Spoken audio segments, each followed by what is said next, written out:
Franck Ferrand sur Europe 1, au cœur de l'histoire.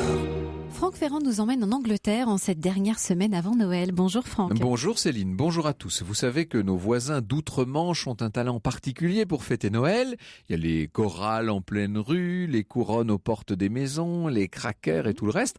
Alors nous allons en parler dans un instant, ainsi que des fameuses pantomimes de Noël qui font rêver mon invité d'aujourd'hui, Sylvie Pérez. Et puis tout à l'heure à la fin de l'émission, vous répondrez à la question de Paul sur l'origine du Père Noël. Eh ben oui, comme ça nous resterons dans la note. Alors dépêchons-nous. L'Eurostar ne nous attendra pas.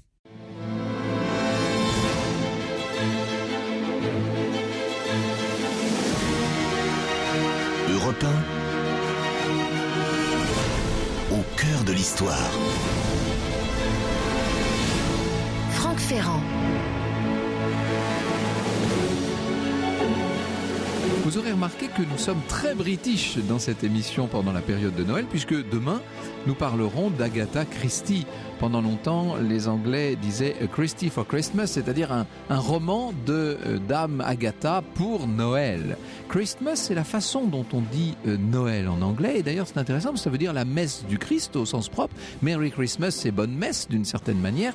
Et c'est souligné suffisamment à quel point la tradition de Noël, et vous savez, lorsqu'on parle de l'Angleterre en général et de Londres en particulier, jusqu'où les traditions sont essentielles, cette tradition de Noël reste parfaitement ancrée dans une approche religieuse. Pour vous donner un exemple, mais je vais essayer de dégrener un peu toutes les traditions de Noël anglaises dans les minutes qui viennent. Pour vous donner un exemple, dans les écoles primaires, on procède encore à ce qu'on appelle la nativity play, c'est-à-dire la scène de nativité. On fait jouer aux enfants la crèche, si vous voulez, la naissance du Christ, qui reste un événement important du calendrier. Selon un sondage ORB, 1/3 de la population britannique assiste à la messe de Noël ou à une messe chorale pendant cette période de Noël. Donc c'est une fête qui, dans une population très largement déchristianisée comme sur le continent, n'en reste pas moins une fête parfaitement chrétienne. Vous imaginez bien que peu à peu, le commerce est venu s'en mêler et que, à Londres comme ailleurs, le commerce est roi pendant Noël. Mais tout de même, avec cette dimension plus christique, plus religieuse que dans beaucoup d'autres pays d'Europe. Noël, du reste, les festivités commencent 4 semaines avant Noël, pour la période religieuse de l'Avent, et il y a les fameux calendriers de l'Avent. Alors, comme beaucoup des traditions de Noël, celle-ci s'ancrerait beaucoup plus à l'Est. Elle n'est pas née du tout dans les îles britanniques. En fait, la tradition du calendrier de l'Avent est germanique et comme pour le sapin de Noël, comme pour la bûche, comme pour un certain nombre d'autres traditions, ce sont des habitudes, ce sont des mœurs germaniques qui se sont peu à peu répandues vers l'Ouest et puis finalement en Angleterre. Mais ce qui est drôle, c'est que les Anglais en ont conservé l'usage alors que beaucoup d'autres l'ont abandonné. C'est vrai que les calendriers de l'Avent sont revenus à la mode depuis quelques années sur le continent. En Angleterre, ils n'ont jamais quitté la pleine vogue. Presque tous les enfants ont leur calendrier de l'Avent. Alors, dans les familles les plus chrétiennes, la petite fenêtre de chaque jour s'ouvre sur une devise ou une phrase de l'Évangile.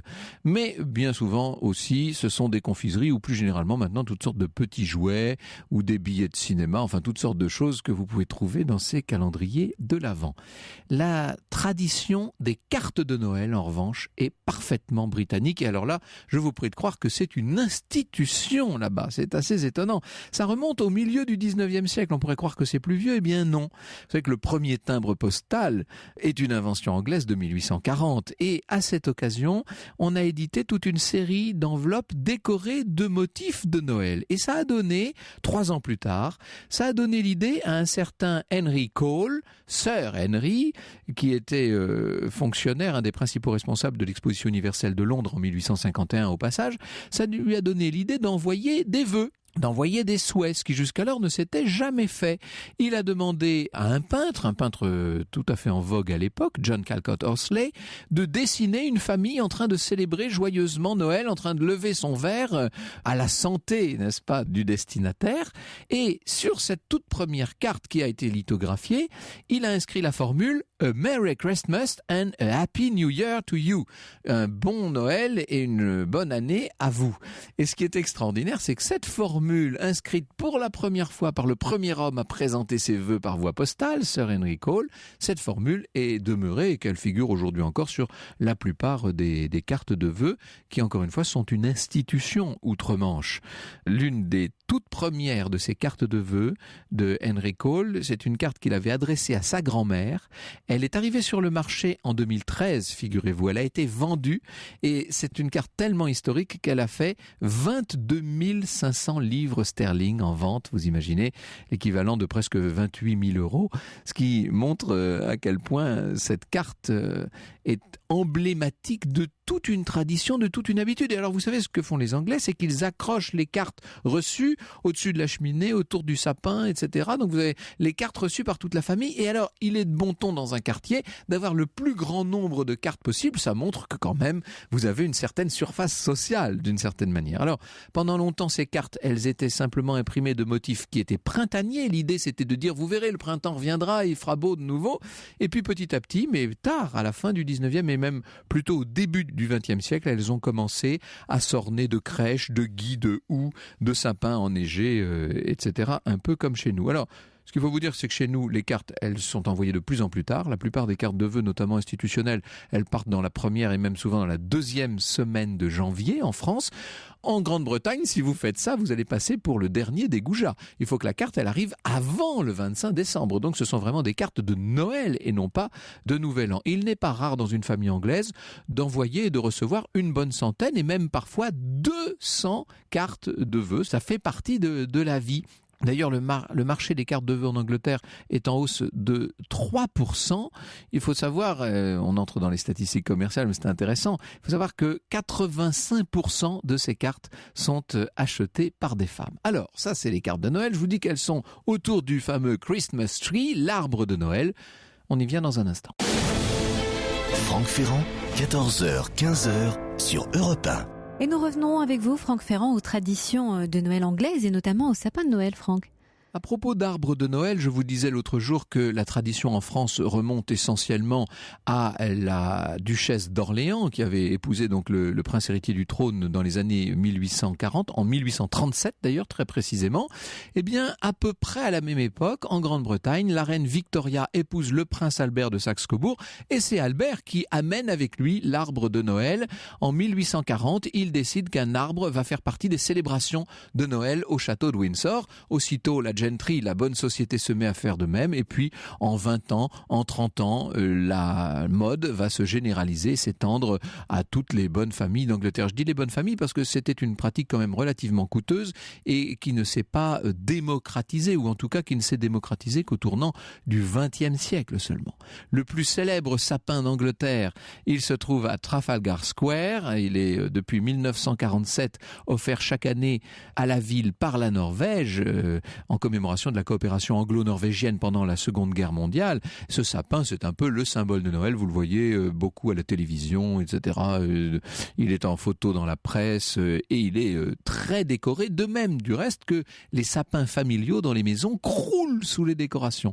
Alors, depuis quelques années, sur le continent, on s'est mis à faire de même, mais pendant longtemps, nos arbres de Noël avaient l'air bien pauvrets à nous quand on les comparait aux extraordinaires débauches de décoration qui figuraient sur ceux des Anglais. Et puis, alors ça, on décore la maison, mais on décore aussi l'église, bien entendu, avec du hou, du lierre.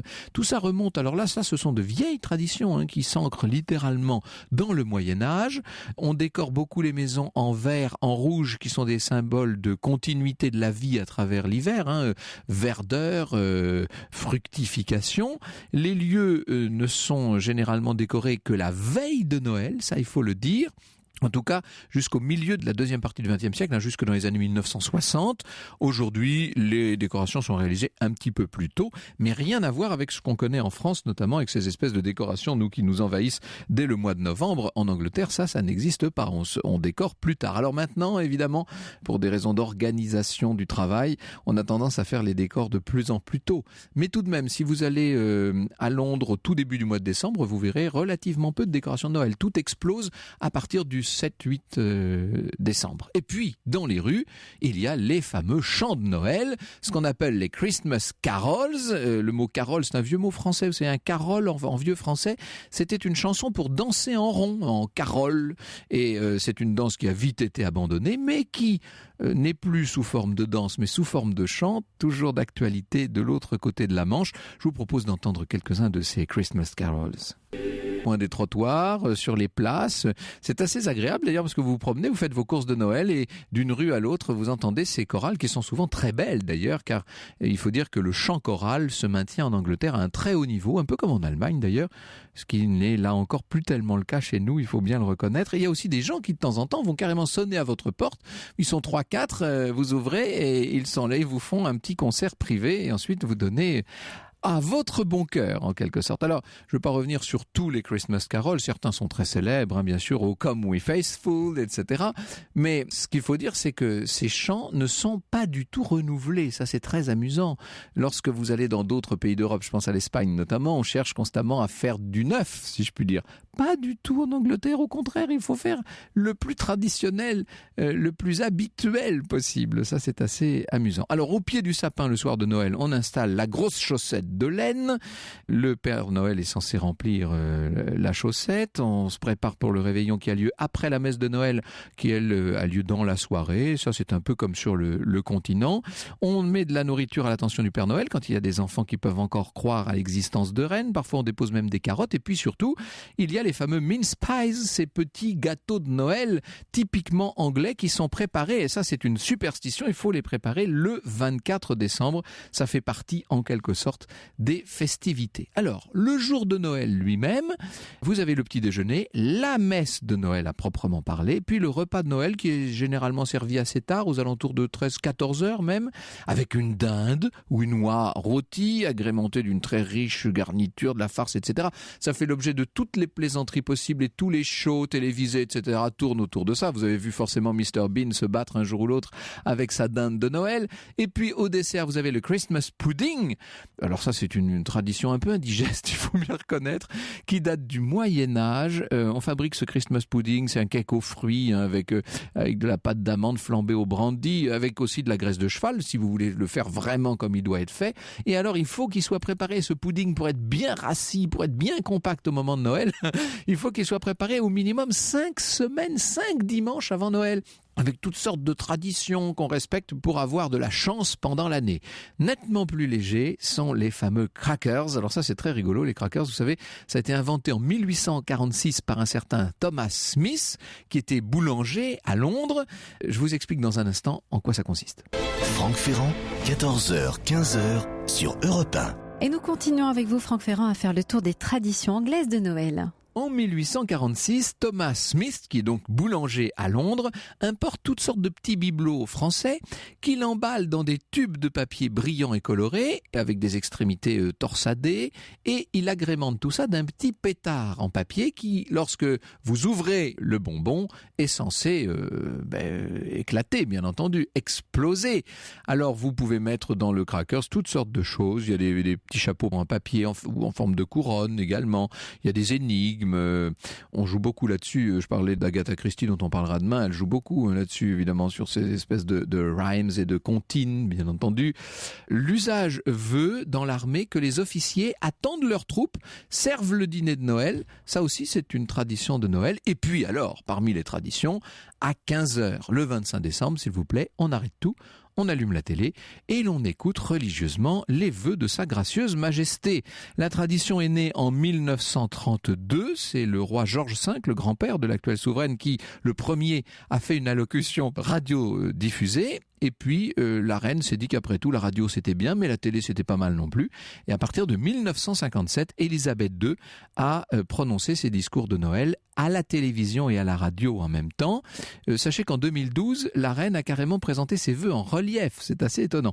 Et alors, je m'étais permis l'année dernière de faire une petite chronique qui a eu un succès fou d'ailleurs, ce qui prouve que nous avons une certaine nostalgie de tout ça sur le continent, parce que j'avais regardé justement les vœux de la reine Élisabeth II à la télé, et j'avais trouvé que tout ça avait une classe, une allure, une dignité. Alors le décor, l'allure de la dame, la façon dont elle parle, tout ça.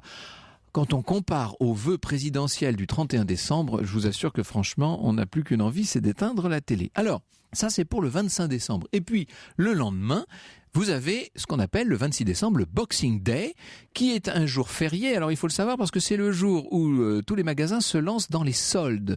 Et donc c'est notamment à Londres, vous avez une transition absolument incroyable entre le jour même du 25 décembre où Londres est ville morte, vous ne voyez pas un chat dans les rues, etc. Tout le monde est en famille. Si vous n'êtes pas vous-même en famille d'ailleurs, ou si vous n'avez pas trouvé de bonnes âmes pour vous recueillir, vous passez vraiment pour le clochard de service. Hein. Et puis le lendemain, sans aucune transition, c'est au contraire l'extraordinaire effervescence des grands jours de soldes et de ventes, etc. Et alors ce Boxing Day, qu'on appelle aussi le St. Stephen's Day, c'est le jour où autrefois on offrait les étrennes au personnel et donc on a gardé l'habitude de faire des aumônes, de faire des dons, etc. C'est la grande journée caritative et associative et puis on distribue aussi les cadeaux. Alors pour tout vous dire, il y a longtemps que les Anglais n'attendent plus le Boxing Day pour ouvrir leurs cadeaux, mais pendant longtemps c'était comme ça que ça se passait.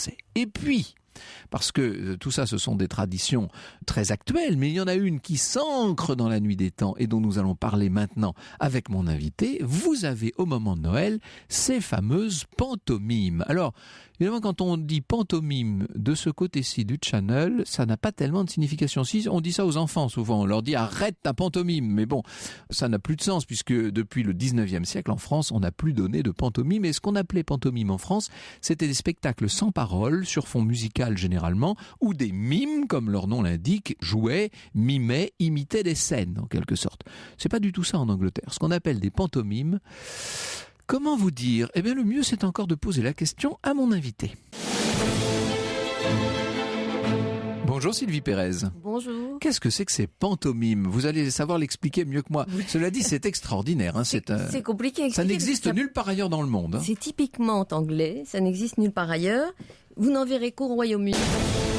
Franck Ferrand, 14h, 15h sur Europe 1. Ce sont les pantomimes qui sont au cœur de l'histoire cet après-midi et vous nous en parlez, Franck Ferrand, avec votre invité, Sylvie Pérez, auteur notamment du roman historique La Scandaleuse de Périclès aux éditions Robert Laffont. Je lisais en préparant cette émission que cette année, 257 pantomimes sont organisées sur l'ensemble du territoire du Royaume-Uni. C'est donc un phénomène énorme en vérité. C'est une tradition qui subsiste parce que c'est le principe de la pantomime, c'est que c'est un spectacle qui est à la fois très très ancré dans la tradition, mais qui s'adapte aux contemporains. Alors ça a lieu où ? Parce que il y avait évidemment les grandes salles, ou petites d'ailleurs, mais en tout cas les prestigieuses salles de spectacle londoniennes qui donnent de ces fameuses pantomimes, mais vous en trouvez aussi dans des espèces de salles des fêtes, par exemple. Il y en a partout au Royaume-Uni. Le chiffre de 257, c'est seulement les pantomimes professionnelles. Voilà. À part ça, vous en avez dans toutes les petites salles des fêtes, jusque dans le fin fond du Kent. Vous en avez en Écosse, au Pays de Galles, partout au Royaume-Uni. Ce qui est amusant, c'est qu'il y a des professionnels qui animent. Généralement, il y a le speaker, ça il faut dire, qui joue un rôle absolument essentiel. Oui, alors, ce qu'il faut expliquer d'abord, c'est peut-être le principe de la pantomime et pourquoi c'est tellement animé. Le principe, c'est que c'est un conte de fées, d'accord ? Tout est construit autour d'un conte de fées. Donc le public sait quelle histoire on va lui raconter, mais il ne sait pas comment on va la lui raconter. Donc autour de ce canevas du conte de fées, on va broder un certain nombre de surprises qui vont plaire au public. Et le public participe absolument en permanence.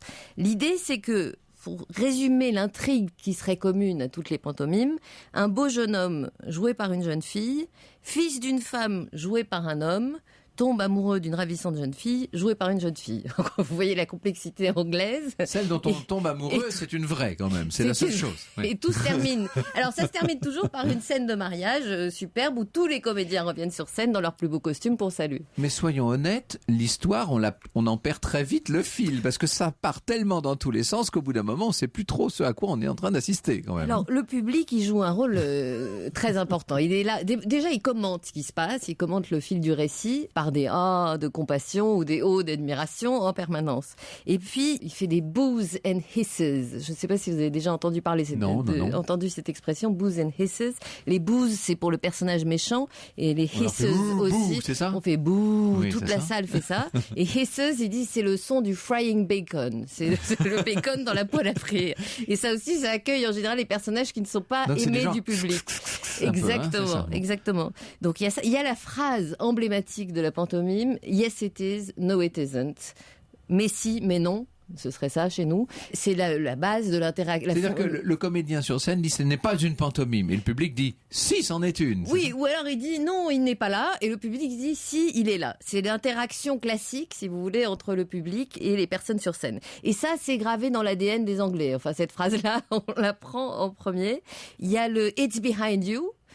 Un comédien, le principe Guignol, en fait. Le principe Guignol, absolument. Mais il faut expliquer, oui. Un comédien est à l'avant de la scène et au fond du plateau arrive quelqu'un et les enfants veulent le prévenir absolument que cette personne est là. Et chaque fois qu'il se retourne, la personne disparaît. Donc évidemment, le public l'aide. Il y a le lancer de bonbons qui est très amusant. Là, c'est l'hystérie dans la salle parce que un des comédiens de la pantomime lance des bonbons aux enfants. Et j'en ai vu là un qui utilisait même une raquette de tennis pour pouvoir atteindre les balcons. Les balcons, parce que les enfants étaient malheureux de voir tous les enfants de l'orchestre recevoir des bonbons. Ça, c'est assez animé. Et puis il y a le song sheet, parce qu'il faut savoir, Franck, que c'est un spectacle musical. Il y a des comédiens, il y a des musiciens dans la fosse d'orchestre qui jouent, qui font à la fois les bruitages, qui font les chansons, évidemment, qui font avancer le récit comme dans les comédies musicales, et des chansons à la mode aussi. Par exemple, cette année, le Happy de Pharrell Williams, c'est ça, les chansons de Katy Perry, de David Guetta. Il y a des chansons ça s'ancre actuelles. Évidemment sur l'actualité, bien entendu. Absolument, ça s'ancre dans l'actualité. Et il y a le moment du song sheet. Et là, c'est une chanson qui se déroule sur un... Alors aujourd'hui, c'est un écran. À l'époque, c'était un drap où on écrivait les paroles de la chanson. Oui, voilà. Et là, tout le monde doit chanter. Doit chanter, et pas seulement, parce qu'ensuite, on va séparer. On va demander au père de chanter d'un côté, au maire de chanter, et puis on fait des concours. Et éventuellement, on ajoute une chorégraphie pour compliquer encore. Il y a tous les manteaux des gens, parce qu'il fait froid à cette époque-là. Il y a, c'est un désordre extraordinaire. Les pères, les mères, les grands-mères, les enfants, vous le disiez, c'est la quintessence même de ce qu'on appelle un spectacle familial. Ah oui, c'est vraiment un spectacle familial. C'est charmant d'ailleurs pour ça. Enfin, on voit les enfants sont déguisés. Les enfants, on voit des petites filles qui arrivent toutes prêtes pour leur premier spectacle déguisées en fées. On voit des femmes âgées sur leur fauteuil roulant qui sont elles-mêmes venues enfants voir des pantomimes et qui reviennent avec leurs petits-enfants. Et du coup, il faut que parce qu'il y a aussi des plaisanteries liées à l'actualité, il faut que les plaisanteries aient un double fond, si vous voulez, soient à plusieurs degrés, qu'elles puissent être comprises par les adultes, mais pas forcément par les enfants, mais qu'elles fassent rire les enfants en même temps par une gestuelle. Enfin, c'est pour ça que c'est assez raffiné, comme c'est un art à part. Alors on suit l'histoire, encore une fois un peu approximative là que vous racontiez sur ces histoires de ces amourettes qui sont complètement détournées, d'ailleurs qui tournent un peu au grotesque, il faut bien dire, mais avec un fond de sentiment quand même. Et puis interviennent toutes sortes d'artistes. C'est-à-dire que c'est un spectacle un petit peu, pardon, je ne sais pas si j'ose employer l'expression, mais c'est un petit peu un gifoutou quand même. Il y a un peu de tout dans ces espèces de spectacles. Il y a le récit qui est le conte de fées en lui-même, que vous connaissez, qui sera Blanche-Neige. D'ailleurs, il n'y en a pas beaucoup. Blanche-Neige, toujours les mêmes, Cendrillon, toujours les mêmes. Il y a la comédie, c'est un peu du stand-up, et il y a la musique. Donc, ce qui veut dire d'ailleurs, plus le temps passe, que certains grands artistes de stand-up se sont fait une spécialité quand même, évidemment, et ce sont eux qui font venir le public plutôt dans cette salle que dans une autre, et c'est ce qui fait le prix des billets, pour parler clairement. Le prix des billets, c'est assez sympathique parce que c'est moins cher que le théâtre, qui est assez cher en Angleterre. Il y a des tarifs famille, c'est vraiment ouvert à tout le monde, toute classe sociale confondue, et c'est amusant parce qu'il y a eu une vente aux enchères il n'y a pas longtemps de photos de la reine actuelle jouant dans des pantomimes à l'école avec sa sœur. Alors, il y a une des pantomimes, celle qui justement est retransmise à la télévision, qui se joue en présence de la famille royale. Alors, je crois que depuis quelques années, c'est le prince Charles maintenant qui représente la reine. Elle ne vient plus aux pantomimes, enfin dans les dernières années en tout cas. Et on fait monter la personnalité royale sur scène et évidemment, on essaie de l'intégrer à la pantomime. C'est tout le jeu. Ça, j'ai pas eu la chance de voir la reine dans une pantomime, mais c'est bon. Et puis c'est une tradition qui est très ancienne, enfin c'est 18e siècle. Alors ça, on va y venir, à l'histoire de la pantomime. Ce qu'il faut peut-être dire, c'est à quel point tout ça obéit à des codes en fait. Il y a des personnages. C'est donc pas exportable, parce qu'on se dit mais pourquoi est-ce qu'on n'a pas ça nous, ça nous amuserait beaucoup aussi. Oui. Mais parce que si vous n'êtes pas anglais, à la limite vous êtes un peu hors du coup. C'est comme une tradition orale qui passe de génération en génération. Il y a des personnages récurrents, et parmi ces personnages, vous avez ceux qu'on appelle les immortels, c'est des sortes de fées ou de démons qui en général commencent le spectacle avec un petit texte rimé. Le jeune premier, la jeune héroïne, le simplet, il y a des rôles d'animaux qui parlent, ça s'appelle les skin parts. Et puis il y a surtout la dame Dame. Et ça, alors là, c'est le rôle le plus prestigieux dans une pantomime. C'est le personnage central. Et c'est quasiment une institution britannique, la Dame. Alors, c'est un homme qui joue la dame. Qui joue the Dame. Oui, mais il ne faut pas qu'elle ait l'air totalement d'une femme. Il faut que l'acteur ait l'air d'un homme déguisé en femme. Oui. C'est subtil. Donc, en général, un acteur idéalement barbu, avec des faux cils et un épais rouge à lèvres, et des perruques invraisemblables de 60 cm de haut, des robes thématiques autour de je sais pas, l'aviation, la laiterie, des robes incroyables. Au moment de l'invention de l'électricité, par exemple, vous aviez une robe avec des ampoules partout. Qui s'allumait, oui, c'est ça. Qui s'allumait, voilà. Mais c'est un personnage sympathique, la Dame. C'est une femme mûre, je dirais, costaude, joviale. Une maîtresse femme, on dirait. Exactement, une maîtresse femme. Alors, de temps en temps, elle joue une cuisinière, une gouvernante. C'est un personnage sympathique qui gouverne son monde, mais évidemment, comme tout se passe de travers, rien ne fonctionne. Mais elle reste d'une humeur égale. C'est un personnage très sympathique. Avec cet humour en understatement qui sert en quelque sorte de pulsation à l'ensemble du spectacle. C'est à quelle période de l'année? Donc c'est Noël, mais ça commence quand et ça finit quand? Ça commence début novembre et ça termine fin janvier. Est-ce qu'il y a des conseils à donner à ceux de nos auditeurs qui voudraient assister à des pantomimes à Londres? Alors d'abord, il faut déjà leur dire tout de suite, à moins qu'ils ne soient parfaitement bilingues, mais qu'il y a un grand nombre de plaisanteries qui vont leur passer un peu au-dessus, parce que ça parle très vite quand même. Ça parle très vite. Bon, on comprend bien le conte, on suit les chants et la musique. On entend les gens rire, parfois on se dit mais pourquoi est-ce qu'ils rient? Mais ce qui est amusant, c'est de voir les réactions dans le public aussi. Il y en a qui sont plus à recommander que d'autres Alors moi, je choisirais une pantomime où il y a une dame, parce que ça c'est vraiment charmant, c'est sympathique, et puis c'est la tradition pour les puristes. Alors les puristes disent que les meilleures pantomimes sont produites à Hackney et à Greenwich. Or, Greenwich, ça peut être intéressant parce qu'on peut y aller en bateau depuis le centre de Londres et on découvre tout Londres. Ça s'appelle les Clippers. On prend le bateau. La petite croisière fait partie de la fête. Et la petite croisière peut faire partie de la fête. Alors, d'où viennent-elles ces pantomimes? Comment sont-elles nées? Quelle est leur origine? C'est ce que nous voyons avec vous, Sylvie Pérez, dans un instant. Franck Ferrand, 14h, 15h sur Europe 1.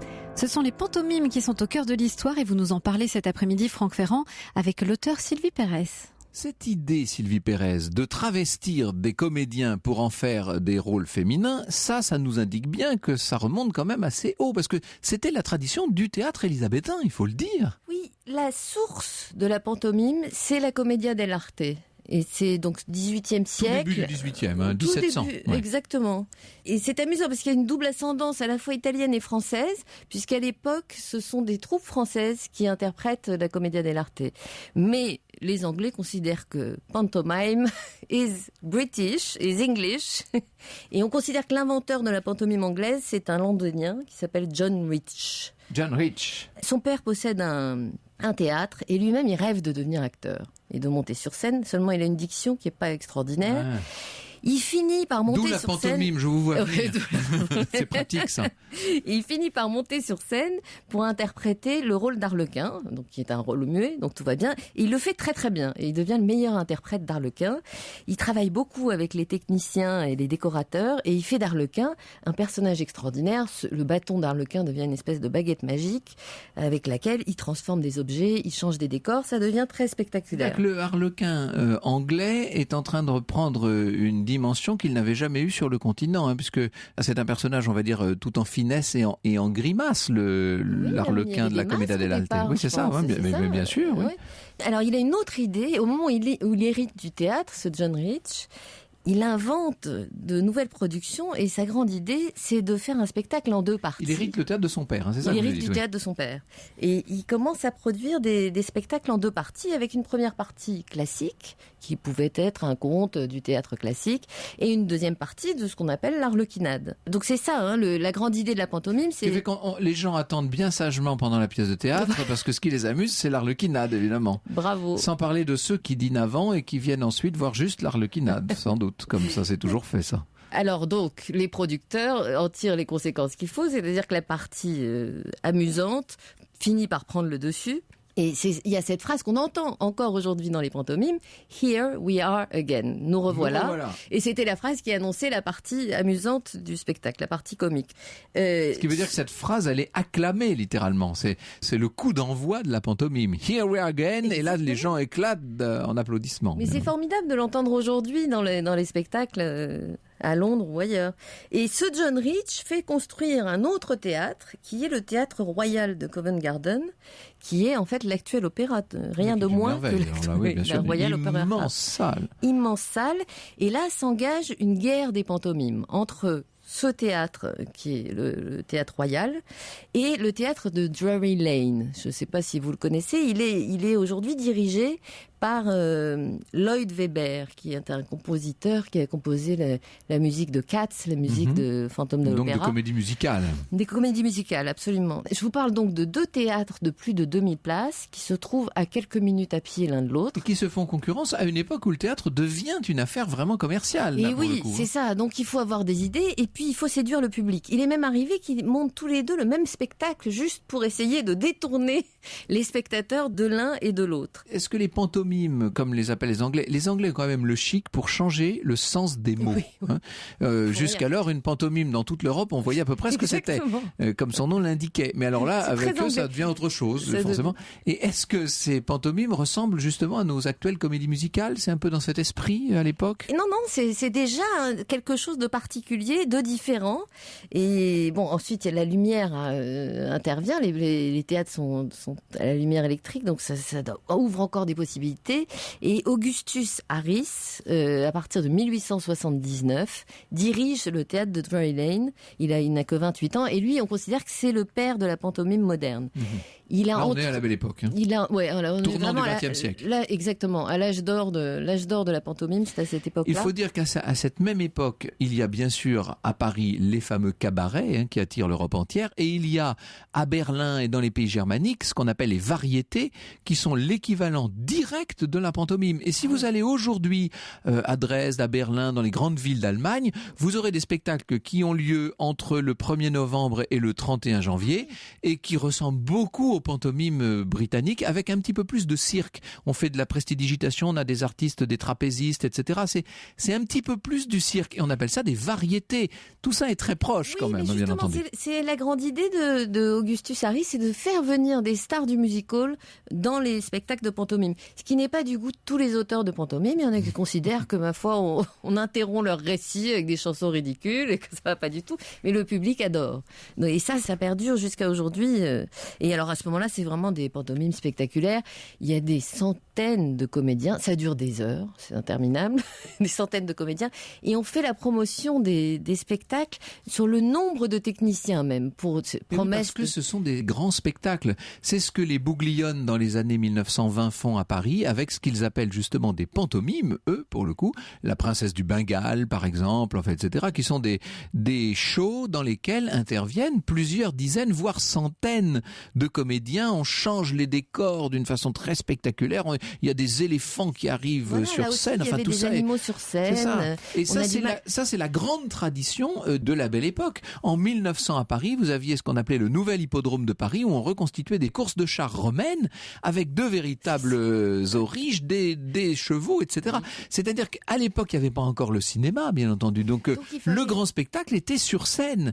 Et je pense que tout ça va de pair, en quelque sorte. C'est exactement ça. Et il y a des machines hydrauliques, on recrée des chutes d'eau sur scène. Et alors, il y a une personne qui est souvent dans les coulisses et qui observe tout ça d'un œil intéressé et qui en apprend beaucoup, c'est Charlot.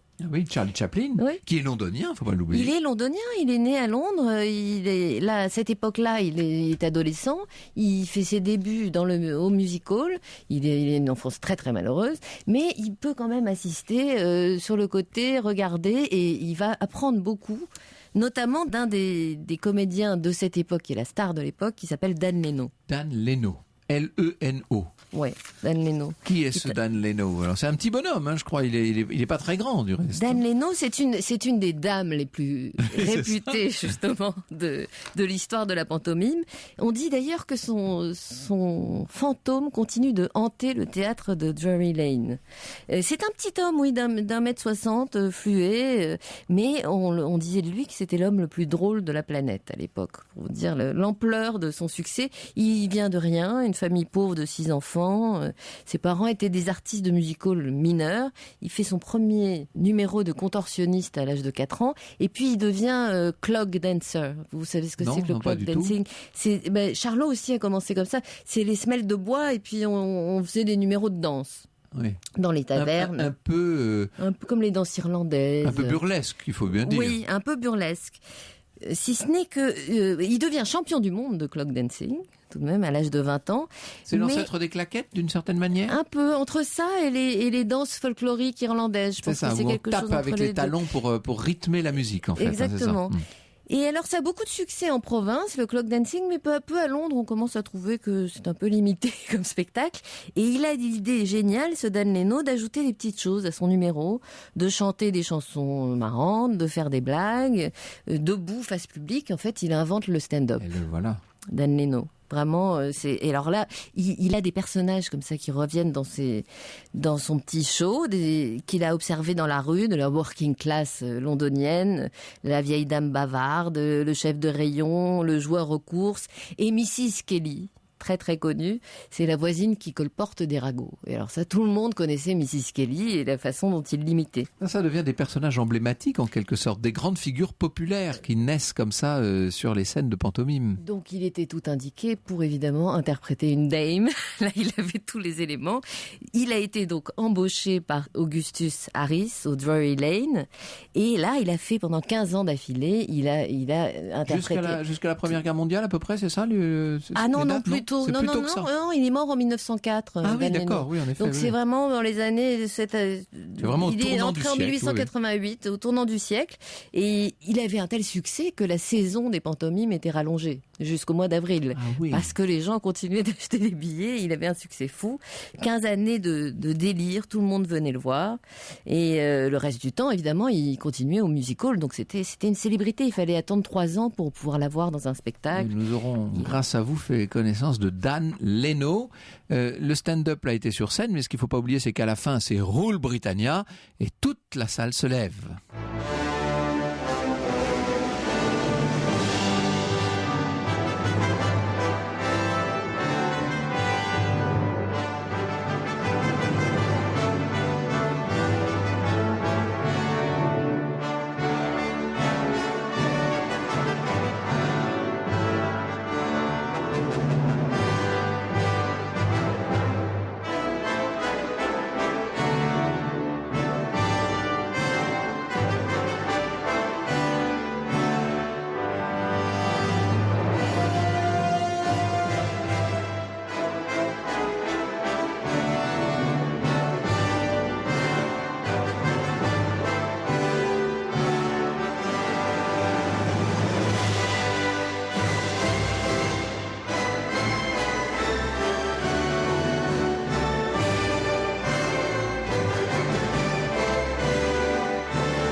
Ça colle toujours des frissons, Rule Britannia, cette extraordinaire capacité qu'ont les Anglais à communier dans des événements communs, comme ça, des événements festifs. Ouais. Alors là, c'est pour Noël. Ce qui est étrange, c'est que tout ça, vous l'avez compris, a existé sur le continent et notamment en France, mais chez nous, ça fait 60-70 ans que ça n'existe plus du tout, alors qu'en Angleterre, ça continue. Écoutez, au milieu 19e siècle, déjà, un journaliste écrivait en 1846 « La pantomime, c'est fini, ça n'est plus ce que c'était, la pantomime. pantomime a fait son temps. Voilà.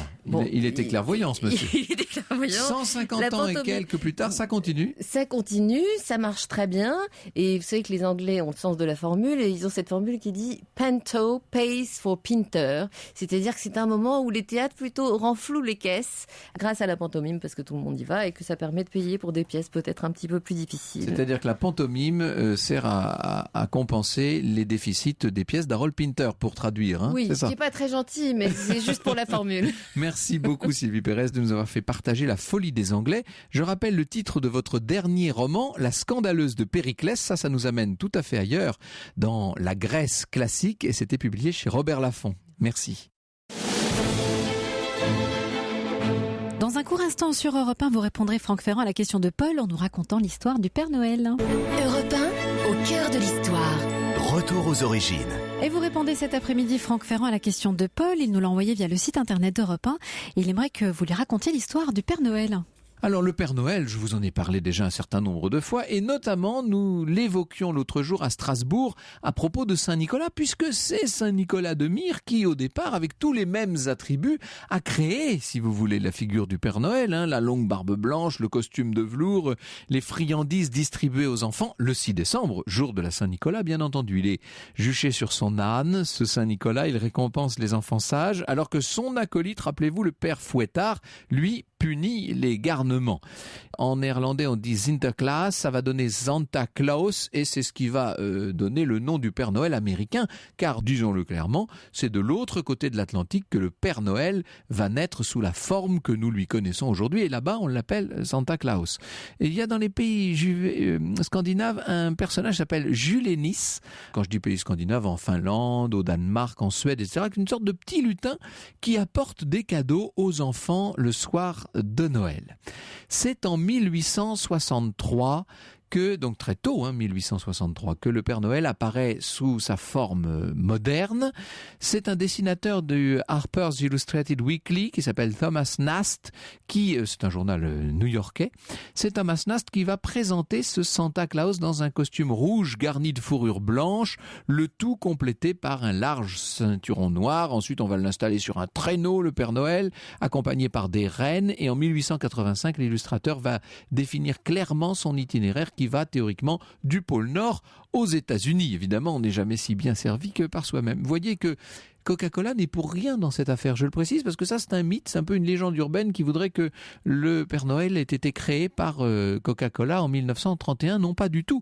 En fait, Coca-Cola n'a fait que reprendre l'image du Père Noël et la fixer une bonne fois pour toutes en demandant à Adon Sundblom de représenter le personnage en train de boire une bouteille de Coca-Cola. Le but, c'était de faire boire du soda pendant la période hivernale, ce qui évidemment n'allait pas de soi. Et c'est après la Seconde Guerre mondiale, avec le plan Marshall, que la boisson et donc l'image du Père Noël vont débarquer vraiment en France, même s'il y a des Pères Noël dès le début du siècle en France, ne l'oublions pas. Vous savez que l'Église catholique, pendant longtemps, a lutté contre le Père Noël. On a même vu le curé de Dijon en 1950 aller brûler en effigie le Père Noël sur le parvis de la cathédrale de Dijon. Oh, on peut dire que ce genre de guéguerre n'existe plus aujourd'hui, et c'est tant mieux.